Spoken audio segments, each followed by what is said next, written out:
Salut et bienvenue sur ma chaîne Une vie allemande. Sur ma chaîne, je parle de la culture et langue française et allemande. Alors si cela vous intéresse, n'hésitez pas à vous abonner à ma chaîne et bien sûr aussi de me suivre sur Instagram où je m'appelle Quoi de neuf Paris.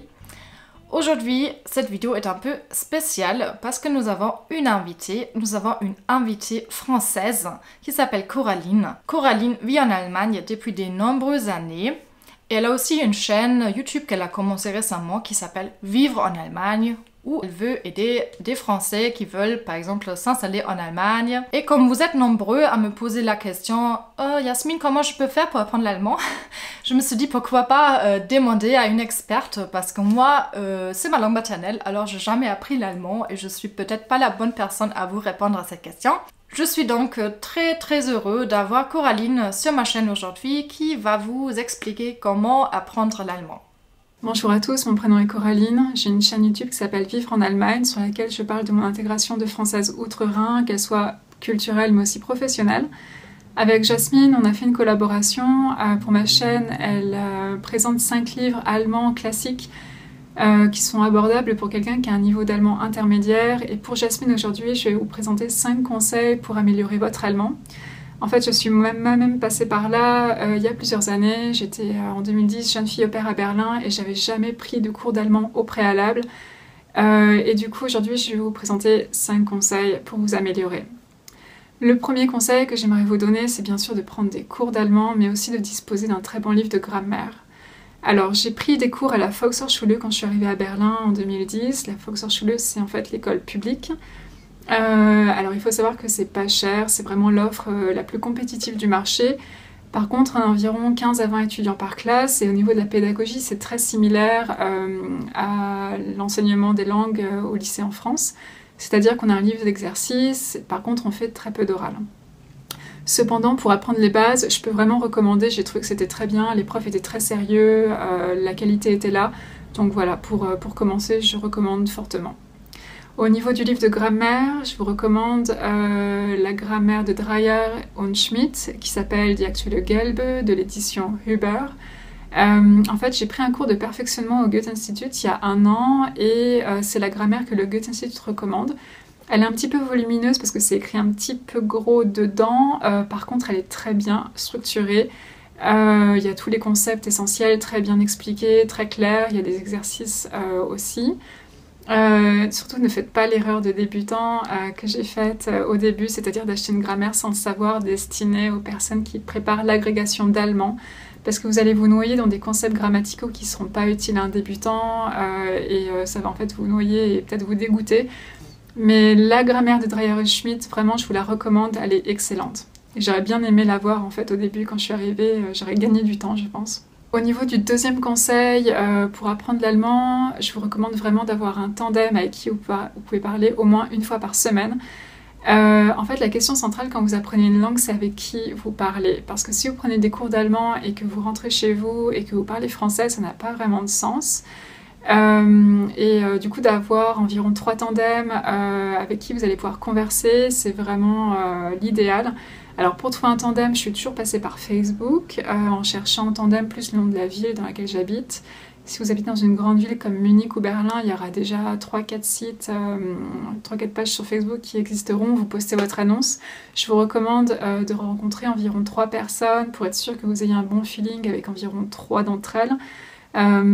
Et aussi pour être sûr qu'il y ait toujours quelqu'un avec qui vous pouvez aller boire un café parce que des fois les gens n'ont pas le temps.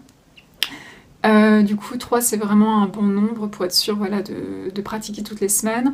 Par expérience je suis toujours devenue amie avec mes tandems, on allait donc boire des cafés ensemble, on allait au musée, on découvrait la ville ensemble.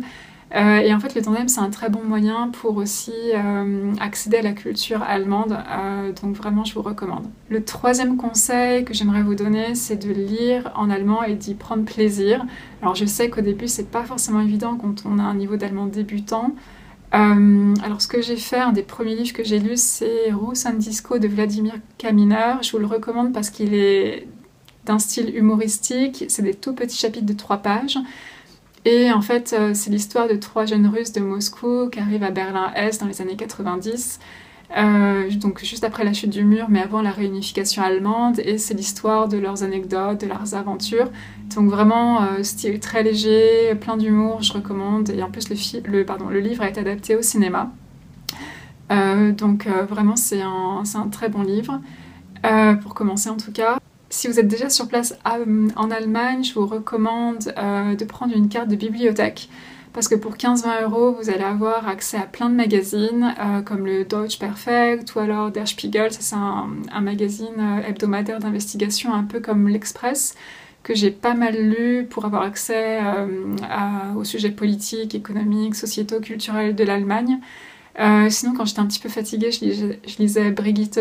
C'est un magazine féminin, mais du coup, voilà, c'est léger et... Voilà, quand on n'est pas trop motivé, c'est toujours un moyen de lire, sans se prendre trop la tête.